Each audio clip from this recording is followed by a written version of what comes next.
Who's the youngling? It's the Jedi who keep my brothers enslaved. To choose not to kill for a living, that is not your choice to make. What if I am choosing the life I want? What if I'm staying in the army because it's meaningful to me? This entire operation has been compromised because of your failure! A plan that cost us men, not clones. Men! I know Commander Tano. She would never do something like this. What have they done to you?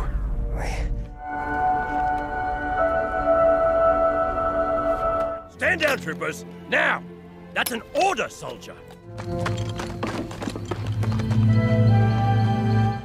CT-7567, an alphanumeric designation for a clone that was just one of millions, all bred for a single purpose, to be used and discarded at the whims of a Sith Lord. But 7567 would become Rex, would become one of the most important people in Anakin Skywalker's life, and live on to play a critical role in the formation of the Rebel Alliance, eventually getting his revenge on the Sith that had tortured and killed countless of his brothers over the decades. We will see how his connection to the unorthodox Jedi Knight Skywalker led to Rex developing a very strong sense of individuality, while still maintaining an undying loyalty to the Republic. We will see how Rex was one of the most intelligent and competent clones in the GAR, but also how he had so much to learn from his brothers, who, though all genetically identical, the clones that he would meet throughout the war will betray him, confuse him, and inspire him, all forcing Rex to carve out his own meaning in this incredibly complex galaxy. This canon story will cover each and every important event in the life of Rex, and if you want to find more videos like this and find ways to support the channel, be sure to check out the description. But let us start Rex's story on his remote, watery homeworld. Like all clones, his story starts on Kamino. The only parents he would know would be the technicians, mercenaries, and Jedi. His brothers would number in the millions, all with the exact same DNA, but time would reveal that they each had their own emergent and unique personalities. His exact date of birth is unknown, but was sometime in the year 32 BBY. At the same time the mid-rim world of Naboo was being blockaded by the Trade Federation, the cells of the first batches of clones were dividing in their growth chambers. Age acceleration would bring them to adulthood in just 10 years, with their earliest memories being of constant combat training simulations, instilling the visions of a never-ending conflict that consumed the dreams of every clone throughout their lives. Though genetically identical, there were always little signs of differences in temperament and ability. 7567 was one of these gifted youths, and was assigned more intense command and combat training, eventually leading to a promotion to the elite Advanced Recon Commandos, or ARC Troopers, and being designated the clone captain of Torrent Company within the 501st Legion. Rex and Torrent Company would be there at the very outbreak of the Clone Wars, when the secret army was revealed during the Battle of Geonosis, a move that would save the Jedi Order. With countless droids of various makes and models ripping through the ranks of his brothers, this war was off to a rough start, but 7567's leadership and skills earned him the attention of his Jedi generals. Anakin Skywalker was the head of the 501st, and with this clone's heroic actions here and on the aquatic world of Tabrin, Skywalker saw that this trooper, even if a bit too wound up and rigid, did show enormous potential. The alphanumeric designation was too cumbersome and impersonal. 7567 would become known as Rex, and received the J guys on his helmet, part of the Mandalorian tradition adopted by those that trained the clones, and which was one of the highest signs of honor in combat. With this, Anakin also made Rex his second in command over the entire 501st Legion. And after this promotion, their next fight would be the Battle of Arantara. There are a few details on this battle, but we see the Jedi General found Rex lying in a ditch, barely clinging onto life. An explosion had blown away part of the reinforced plastoid of his helmet, tearing away much of the front and visor, deeply bruising Rex's face and jostling his brain, leaving him unconscious. As he came to, the clone was shocked to see that the general was leaning over him, trying to guide him back to the living. Not just in shock because of the explosion, but that a Jedi general would show such concern for a lowly clone. Skywalker even going so far as to say it should have been him on the front lines, that a true leader always leads at the front, an experience that would influence Rex for the rest of his life. But from here they headed to Christophsis, where Rex would have an experience that would shatter all of his core beliefs. This mission is extremely confidential. The spy could be anyone. After this meeting, they see the clone who is listening in on this conversation. This may very well have been the spy, but that is one of the tricky parts about having millions of literal clones. It's pretty hard to tell which of the Jango faces it was that you saw. He would escape for now, but Rex and Cody were on his trail. See how it shows up every few days, then disappears? Day to day, you wouldn't notice it. Rex thinks to use R2 to track any outgoing signals from the base once the Jedi head behind Separatist lines. He picks up on an infrequent series of transmissions, and finds that it was coming from Sergeant Slick's barracks. And note that Rex is the one that puts it all together here. Cody is definitely one of the most intelligent elite soldiers too, but this is one of the many incidents that we will see that point to Rex being significantly more intelligent and ingenious than many of his brothers. While the Jedi are battling Ventress, Cody and Rex interrogate Slick's men, reviewing each of their actions since their arrival on the base, and accounting for any lost time, whittling it down to Chopper as their spy. But seeing that his sergeant was willing to blame him, the trooper burst out with accusations against Slick. Cody wanted to hear more, but swiftly receives a punch to the jaw. As the spy runs out of the room, Cody and Rex with blasters in hand desperately try to apprehend this impossibility, a clone that could betray his brothers. But eventually they were able to figure out where the traitor was and set up a trap. The fight that ensues is a violent display of their years of martial arts training, and in this unprecedented battle between troopers, we hear what drove Slick to treason. But she offered me something more important, something you wouldn't understand. Freedom! It's the Jedi who keep my brothers enslaved. We do your bidding. We serve at your whim.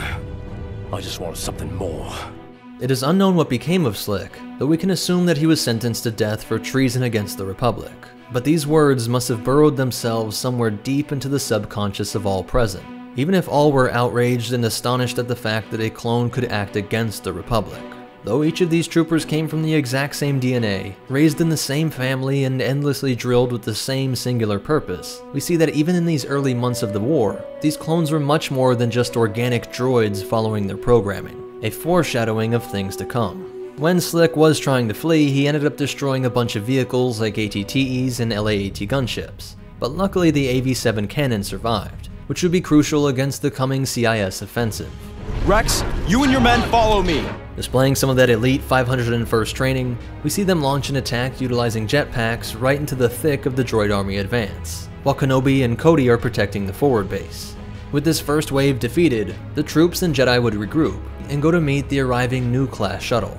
Even though Rex couldn't have known it at the time, it would be an event that would forever change the course of his life.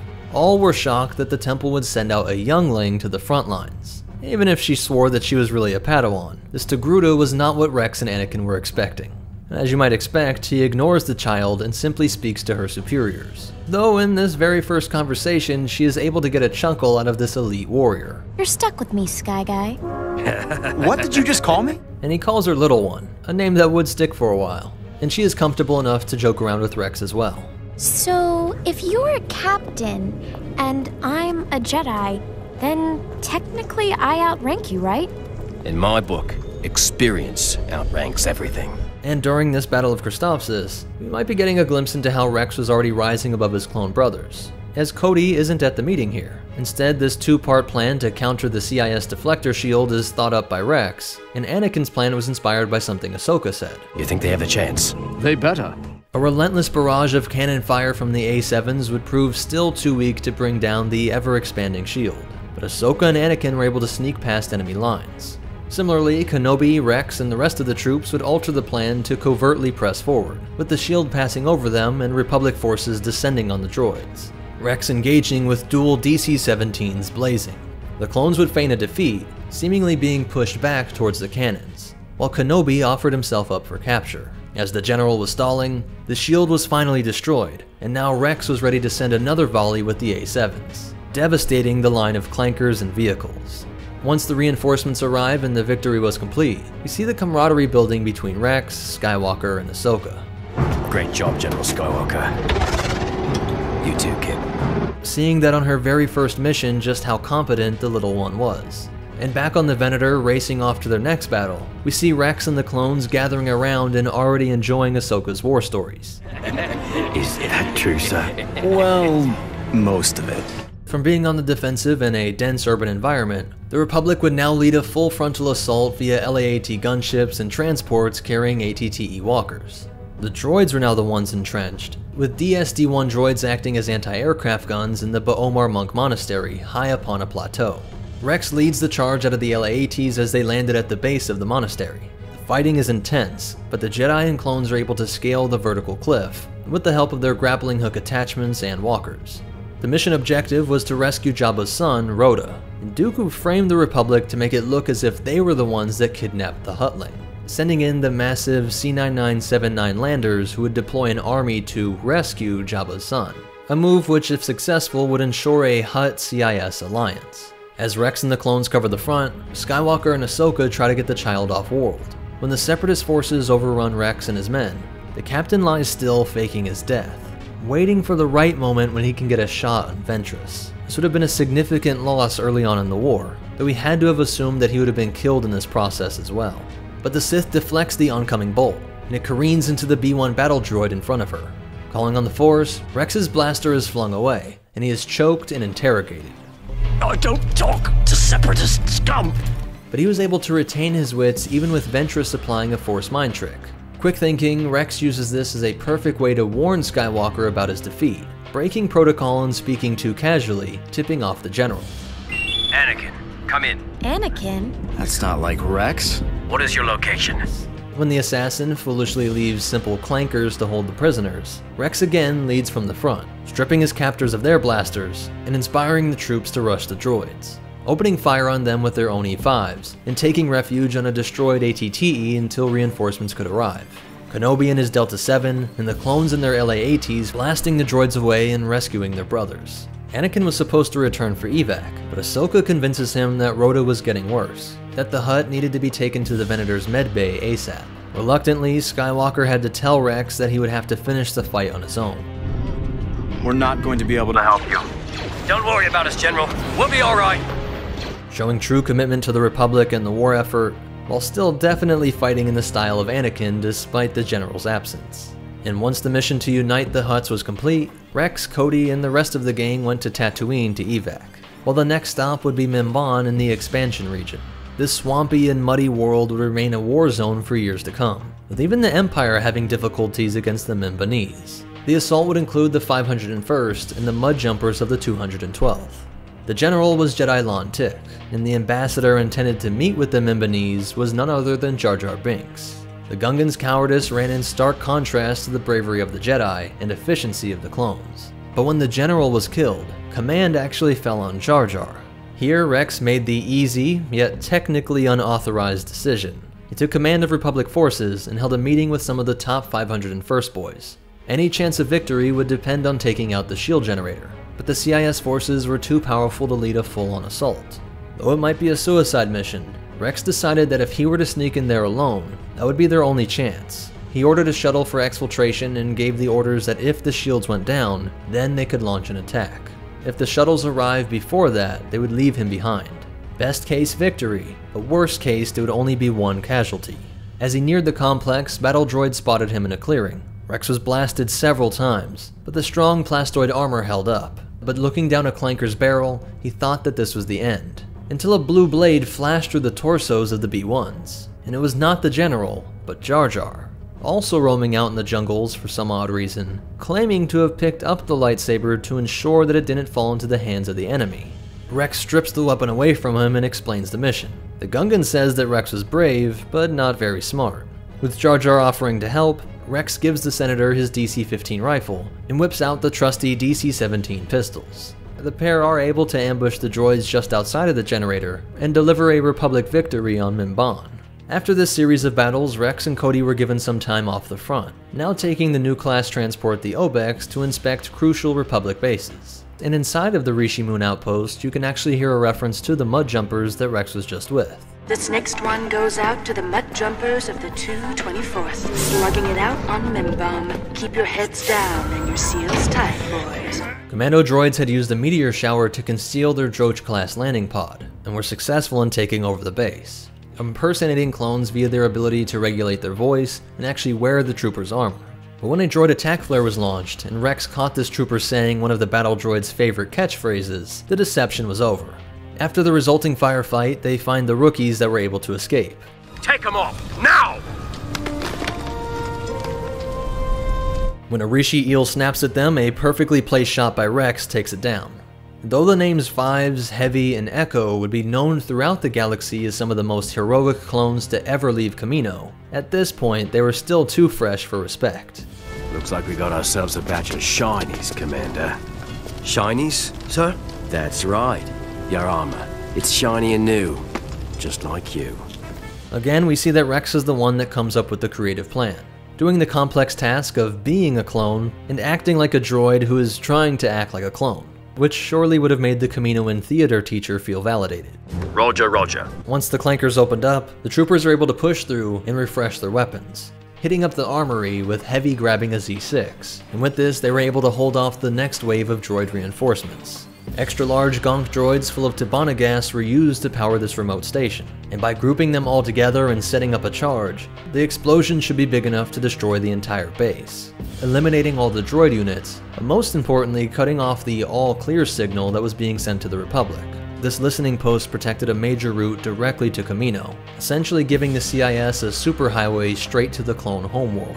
But as our troopers fled the base, Heavy was cut off. He valiantly mowed down dozens of droids before being peppered with bolts, falling right at the feet of the gonks. With his final breath, he would help save his homeworld and countless brothers. Do we take prisoners? I don't. Evac would come via LAAT gunships, and a ceremony was held on the Venator the Resolute, where respect was given to their fallen comrade. But for their bravery, Fives and Echo would receive medals and a personal invite to the 501st, seeing that they were no longer shinies. You showed me something today. You're exactly the kind of men I need in the 501st. Sir! Yes, sir! From here it was back to the front. We see what would become countless times that Rex saw firsthand how the Jedi would defy a superior's orders, based on them coming up with their own battle strategies. Something unthinkable with the rigid command structure taught to them on Kamino. But the biggest takeaway was that these plans often worked. You should listen to your Padawan. As you listen to yours, my old master? No, we're going to stay and fight, and I think I know how to beat Grievous at his own game. Just one of those many seeds of independence that would be planted via the Jedi. Bothawai was of great strategic importance to the Republic, being a gateway to the Outer Rim, which was increasingly falling to the CIS. It was also home to the Bothans and their crucial spy network, which had been the galaxy's top information brokers for centuries. But with only 3 Venators and Grievous rolling his fleet over from a previous victory, the obvious move was to retreat. As several Munificent-class ships approached, they took down a Venator as they passed through the dense asteroid ring. But Anakin was not retreating. Ahsoka would coordinate between Skywalker and the Gold Squadron in their V-19s, and Rex and the 501st concealed on the asteroids with ATTs. Once in range, the powerful mass driver cannons tore into the capital ships. Of course, these guns were powerful, but what gave them an extra edge was that they were solid projectiles, not balls of plasma fired out of turbolasers. So if energy shields were the issue, the ATTE's high explosive projectiles were a perfect way to take out this CIS fleet. As we see that once Grievous's fleet was critically wounded, then Ahsoka gives the order to open out with the all-out barrage of turbolaser fire from the remaining Venators. Though this would destroy the fleet, General Grievous would make a quick getaway via his Belbullab 22. Anakin was in hot pursuit, but a piece of debris from the exploding capital ships had penetrated the wing of his Delta 7, causing a small explosion that sent it spiraling out of control, and likely damaging life support systems, as Skywalker would black out and gain consciousness in a medbay, with Captain Rex being the one to scramble the craft used to rescue him. You owe Rexter your skin, Sky Guy. Just doing my job, sir. It was your plan that won the day. But Anakin learns that R2 was now missing in action. Obi-Wan thinks that the loss of an astromech isn't a big deal. I lost R2 in the field. Well, R2 units are a dime a dozen. And though Anakin's attachment is the real reason he's upset about this, there was also the practical concern that Anakin was not wiping the droid's memory. What? He's still programmed with our tactics and base locations? If the Separatists get a hold of him, what possessed you not to erase that droid's memory? There were scrappers in the area that could be tracked down, and for this rescue mission, the replacement was an R3 unit. Somehow, this astromech was a plant from the CIS, a spy that leads them into a trap set by Grievous, and would have successfully killed Anakin by cutting off the laser cannons as hyenas were approaching. But Rex and Ahsoka arriving in the twilight were able to save the day, destroying the fighters, skimming the capital ships, and opening the bay doors for Anakin to fly into. Then R2 is able to get a signal out, which Anakin picks up and Rex is able to track down. We have a lock on the droid's location, sir. This brings them to Skytop Station on one of the moons of Rusan, a separatist battlesphere and listening post. Rex isn't too happy to bring this apparently malfunctioning droid along with him, but it gets even worse. We'll need Goldie to open secured hatches and access the station's computer for us. Oh, And Rex, you get to carry him. Rex, troopers, and Jedi then make a jump out of the open bay doors, dropping in on this secret CIS station. The squad and Ahsoka would take the explosives to the reactors, which could bring the station crashing down to the surface. An alarm set off by the spy droid activated a ray shield and called in reinforcements. The EMP droid poppers would save them from the B-1s and B-2s, but then Grievous arrives, quickly sends the young Ahsoka flying away and turns towards the clones, defeating some with deflected bolts, while sending Rex smashing into the wall and knocking him unconscious. The cyborg scrambles over the captain and brings his lightsaber down on Rex, but Ahsoka saves his life with just milliseconds to spare, intercepting with her own green blade. As he comes to, he tells Ahsoka that there are only 2 troopers left, but Ahsoka orders him to complete the mission. With the bombs planted, Rex makes his way to the extraction and runs into Anakin. And with panic in his voice, he tries to explain that Ahsoka ordered him to continue on without her. She engaged General Grievous. Alone? She distracted him while we completed the mission. It was on her orders, sir. And both instantly agree to rush back and rescue her from Grievous. But the traitorous astromech strikes again, closing off the doors and activating hyenas. Anakin orders that Rex set off the explosives, which gives Ahsoka a chance to escape, while Rex and the troopers blast away the battle droid reinforcements. Always with a keen eye and creative mind, Rex spots something that might buy them some time. General Skywalker, there are fuel cells over here! With a forced push and a perfect shot by Rex, the explosion clears most of the remaining droids in the hangar, and they escape once R2 opens the hangar doors. As they pull off on the twilight, Rex is alarmed by the Delta-7 being activated in the transport's bay. But Ahsoka notes that it is just Anakin going to rescue R2 from the collapsing skytop station. This mission would stick with Rex as a striking example of how crazy the Jedi could be, blowing up a station with them still in it, a Padawan taking on the CIS general alone, but also how loyal and brave they were, going back for Ahsoka and even an astromech. At this point, the Republic is still desperately trying to hold on to the Outer Rim territories. Upon Anakin's flagship, the Resolute, they race to aid Aayla Secura and her fleet over the planet Quell.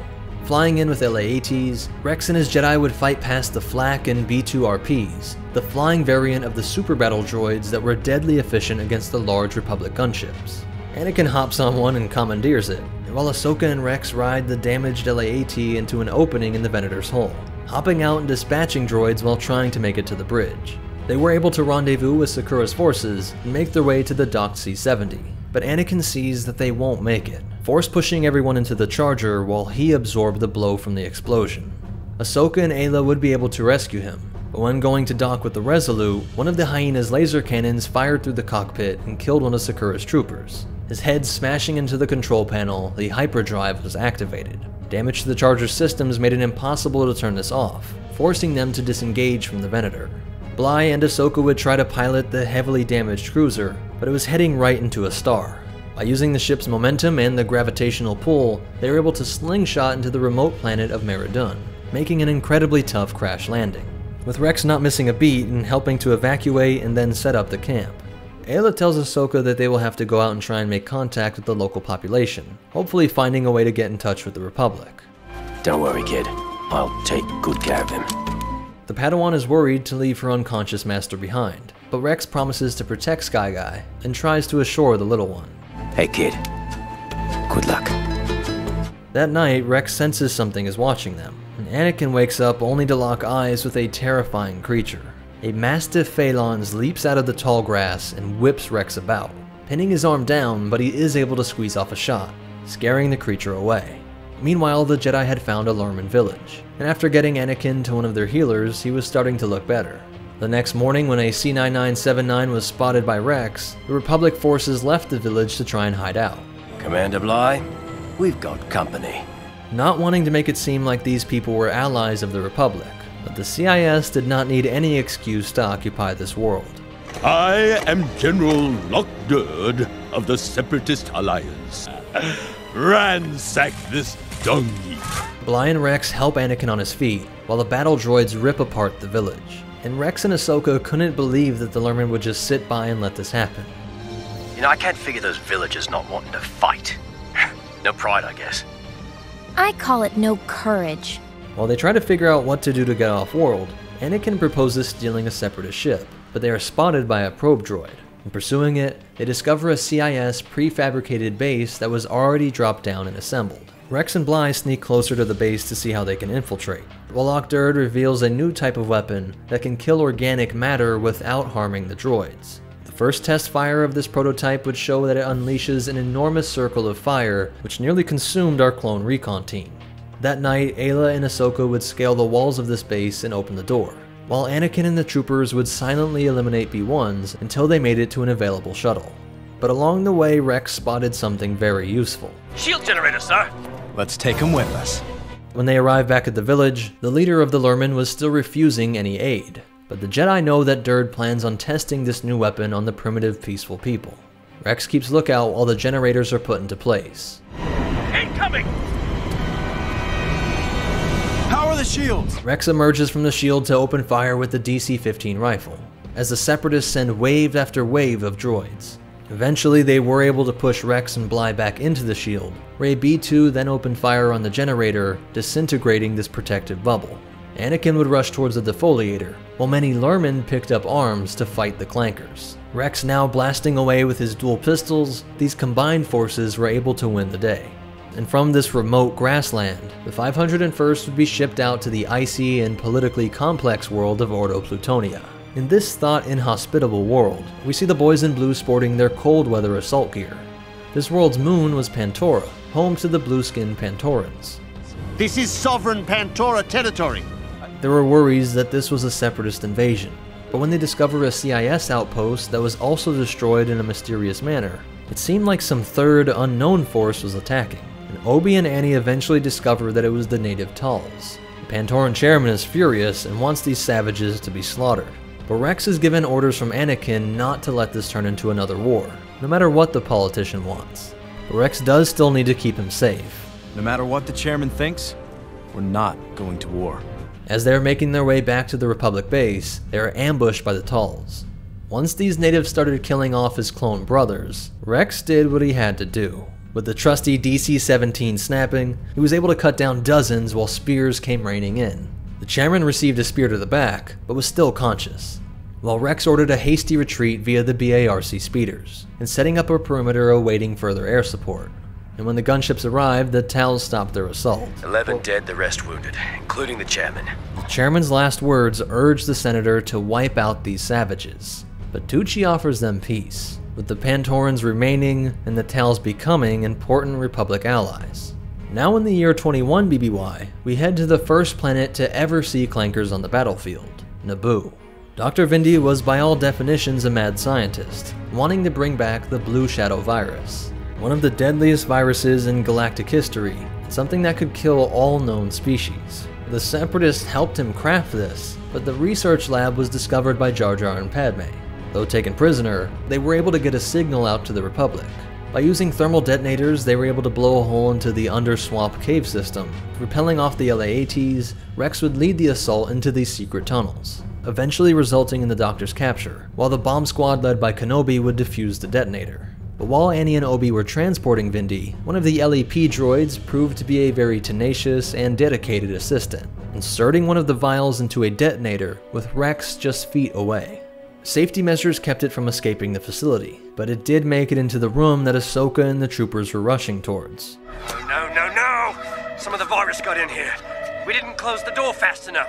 Knowing that they were already infected, they teamed up and fought through the clouds of blue, blasting the battle droids that were sent to open the facility up in hopes of infesting all of Naboo. Droidicas in these small spaces were devastating, but Ahsoka's quick athletics and precise maneuvering of her lightsaber past the shield of these destroyers helped to save Rex and the rest. One of these stray bolts severed Padme's suit and rendered her infected too. At this point, all were showing visible signs of the virus taking hold, with these blue veins spreading across their face. Obi and Annie were able to secure a route that is used to make a vaccine, and once the Republic forces were able to sterilize and extract them, it was declared that all were going to make a quick recovery. Though Jar Jar's combo of constantly being involved in the action, while not being able to actually contribute, made the GAR decide to give him official firearms training. But remembering his time with the Gungan back on Mimban, Rex was not volunteering. Really? Oh boy, I'm gonna be trained! I am not training him. From here it would be the Twi'lek homeworld of Ryloth, where the Separatists were keeping up a very effective blockade. This would also be Ahsoka's first time as commander, leading Blue Squadron in their V-19s, each with 6 missiles intent on taking out the command ship. But this was a trap, as Vulture droids would dive bomb the Venators, and 4 more cruisers rushed into position to surround the Republic fleet. Rex was on board, and heard how she disobeyed both Admiral Yularen and her Jedi Master, resulting in the loss of nearly the entire squadron before finally turning back. I'm ordering you to return to the ship. We're going to need your help. Ahsoka, it's too risky. Get your pilots out of there. No turning around. Did you train her not to follow orders? Though incredibly disappointed with Ahsoka, Skywalker displays some amazing teaching skills, entrusting his life with her and giving her even more responsibility to show that he still had faith in her. Alright men, listen up. I'm taking over the Defender, and I'm leaving Commander Ahsoka in charge. And Rex backed this up, snapping the boys into order and making sure everyone showed the little one respect as the now acting commander of the Resolute. Commander on deck! With just 2 Venators remaining, Anakin decided to evacuate the heavily damaged ship, the Defender, placing everyone on the Resolute. He would single-handedly pilot the Venator into the CIS command ship, and jettison out via an escape pod to be rescued by Ahsoka. When Rex hears this, he thinks this is crazy even for Skywalker. I have to say this plan is questionable. One of the other clones inadvertently shows a lack of confidence in Ahsoka. Yes, but normally we have General Skywalker to lead us and... I meant no offense, Commander. As Anakin approaches in the Defender, the plan is being explained to the rest of the bridge. Ahsoka's new plan involves shifting the Venator on its side to protect the bridge, and make it so the hangars are now releasing bombers above and below the frigates, flanking them, a move that would hopefully work long enough to extract Skyguy. Yularen awakes from his concussion and enters just in time to hear this bold plan, also choosing to back up the Padawan, who is being grilled by some worried clones. Then the strategy will work, sir? Well, will it? Yes. Moments later, the Venator would careen into the Lucrehulk, and bombers would help disable the Munificence, followed by Obi-Wan and Windu's arrival with the invasion force. Rex and Yularen were happily looking on as her strategy proved to be such an impressive victory. Next we see Rex on Felucia, where Republic forces were being overwhelmed and in need of immediate evac. Plo Koon and the Wolf Pack would be there to break the blockade and rescue Anakin, Obi-Wan, and the 501st, but Ahsoka was resistant to leave. Young one, you will get on the gunship when we arrive. Where's Ahsoka? Following your teachings. Rex and many of the clones looked on as Ahsoka was fighting with the tenacity and skill of her master. And after Felucia was the planet Deveron, where a CIS fleet had arrived to help Cad Bane transport a stolen Jedi holocron. A Republic fleet engaged, but feared to completely destroy the frigates as Jedi Master Bolo Rapal was on board, choosing to target specific systems to prevent the ships from escaping. Captain, sir, they hit the power converter, so we can't go into hyperspace. Skywalker came up with the idea of using ATTEs as boarding craft, their pressurized interiors and magnetic feet making them surprisingly suited for spacewalks. Execute Battalion! Take AT-AT 300! Carnival Battalion Walker 773! Let's go! By positioning the ventral hangar, the walkers simply dropped down and opened fire, engaging the Vulture droids that swarmed them, while Rex's pistols were ripping apart droids in 0G, and then on into the bridge of the Munificent. With the ship under their command, they would have to search for both Rapal and the holocron. Rex, send a squad. Lock down the hangar bay and destroy all the escape pods. No one gets off this ship. Yes, sir. Finding the Master, they would move towards getting back to the Venators, but Bane was able to cut off the power, forcing the clones to activate night vision on their visors. The bounty hunter was leading them into a trap with dozens of droids. Cutting the gravity generators, the clones were temporarily disoriented, but their magnetic boots were engaged and the fight continued. Even through the chaos, Rex reminds his brothers to look out for the artillery shells that line this room. Check your fire! Hit one of those shells and this fight is over for all of us! But a battle droid accidentally fires right into one of these loose shells, setting off a massive chain reaction. Ahsoka would be separated chasing Bane, forcing Anakin to search for her, while the 501st sought out a shuttle that they could use to escape before the entire frigate blew. In order to free Ahsoka, Anakin opens the holocron for Bane, and reluctantly the Jedi have to make it back to Rex and leave the holocron in the hands of the enemy, escaping just seconds before its munitions were completely set off. From here it was back to the beginning. The planning meeting right before the second Battle of Geonosis would involve many Jedi, along with Rex and Cody. Obi-Wan and the 212th would be the first in, being torn apart by the heavy anti-aircraft fire and Nantek's fighters. Skywalker and the 501st would be next, with his LAAT being damaged and forced to make a crash landing. After Coyote-Mundi's craft was shot down as well, the LAATCs transporting the walkers were ordered to set down and create a defensive barrier. And finally, Kenobi was also shot down. The 501st landed closer to the target, not knowing the condition of the rest of the Republic forces. Rex, we need to mobilize, now! Get the men together. We're gonna rush the guns. Yes, sir. As they pressed the bugs' entrenched positions, other Geonosian forces were surrounding the ATTE ring. Rex and company pressed on, but were stopped by an enormous wall packed with dozens of laser cannons. Mundi's forces would pass through a cave system employing flame troopers, while Anakin and Ahsoka scaled the wall. The 501st was trying to draw their fire, but lost several men fighting from the low ground. But once the Jedi were able to clear some of the topside droids, Rex was able to meet them, and using Anakin's slow blade to pass through the droideka shield technique, he passes his blaster right up to the roly-poly's head and takes the shot. And then he had to experience utter faith in the Jedi, being force-pushed off the wall as the explosives were detonated. Jedi could call on the Force to soften their landing, but Rex was screaming all the way down, before being caught at the last second and gently set down. Once Y-Wings came to clear out some of the ground forces, Skywalker regrouped with the 212th, and continued the assault, destroying the massive Geonosian shield generator array. Next would be the Droid Factory. The 501st was joined by Luminara Unduli and her Padawan Barisafi. Poggle the Lesser watched on as Republic forces are enveloped in a canyon, while the Padawans would be charged with their own special mission to plant explosives in the base of the facility by infiltrating the catacombs. The tactical droid TX-21 sees that as the Republic broke through the canyon and set up their A7 artillery guns, this major CIS asset could be lost. So he urges Poggle to unleash the super tank. Sir, you can't be asking us to turn tail and run! But Unduli sees that this was just a plot to draw them onto the bridge, where perfectly placed explosives would send them falling into the deep crevasse. Down in the reactor, the Geonosians had taken the bombs from the Padawans, but now they were in control of a super tank. They made the selfless decision to take out the entire complex by firing on that reactor, but which would also bring the complex down on top of them. Without missing a beat, Rex hopped into an LAAT and coordinated with the LAAT carriers to remove the rubble. The tank lifters are here to move the debris as ordered, General. Eventually, the Jedi were able to be reunited, with Rex right at the General's side as Ahsoka was rescued. This was another display of undying loyalty amongst the Jedi, but would be followed up by a second example of a clone trooper that had abandoned his brothers. After the battle in orbit, Grievous had to crash land via an escape pod, but Kenobi orders the captain to track down the main wreckage. Once they search the main crash site, Kenobi then entrusts the 501st to spreading out in search of Grievous. And as they pull away on their BARC speeders, we get to see what Kenobi and Cody thought of him. Rex is a smart man. Indeed. Always thinking on his feet.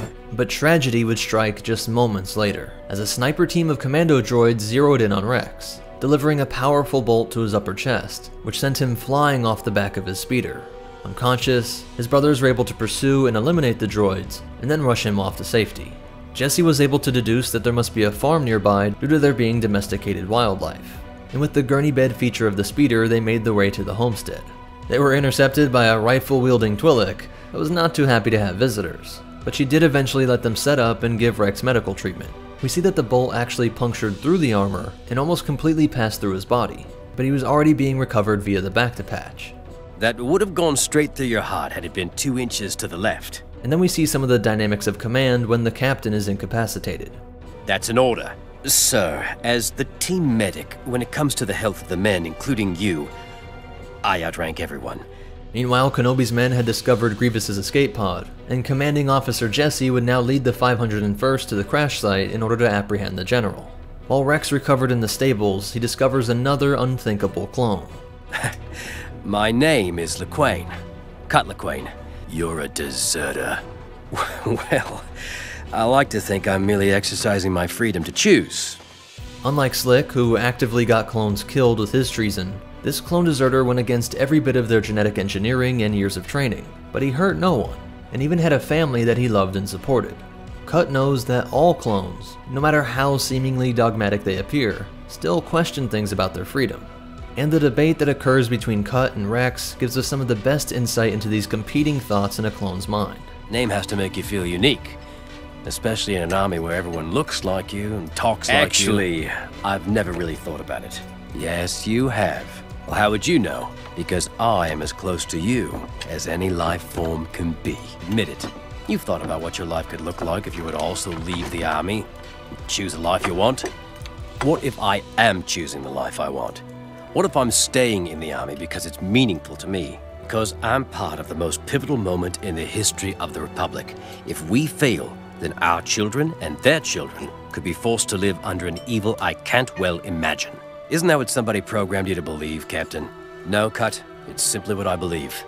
It doesn't matter if it's my children or other people's children. We learned that what pushed him to desert was that his transport was shot down during the Battle of Geonosis. All of his brothers were killed in an instant. Everything he really cared for was dead. He realized that this war wasn't about fighting for his brothers. He just felt like a droid, something pumped out by the millions to fight for some far-off politicians. The Republic forces were now deep in combat with Grievous and his droids, but one of the escape pods that jettisoned off had landed in the Laquain farm, and now damaged commando droids were making their way to the homestead.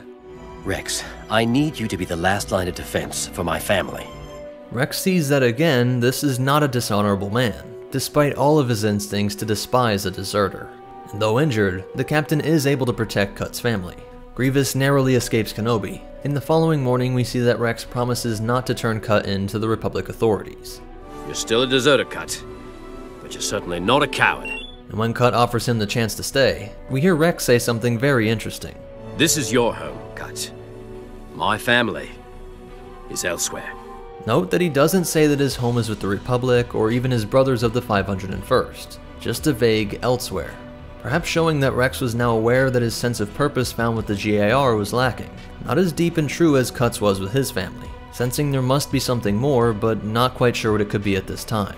And I think this would be a good place to pause. Covering one of the greatest warriors in the history of the Star Wars galaxy takes a lot of time. So thanks for watching, and I hope to see you guys in part 2. There we'll track the rest of Rex's career throughout the Clone Wars, how his bond with Skywalker and Ahsoka is strengthened, and how he would survive into the Imperial era, being one of the most valuable assets to the Rebel Alliance, and eventually helping to bring down the Emperor. If you want to subscribe so you don't miss the next part, and remember down in the description there's tons of ways to help support the channel for free, or check out our Patreon and PayPal.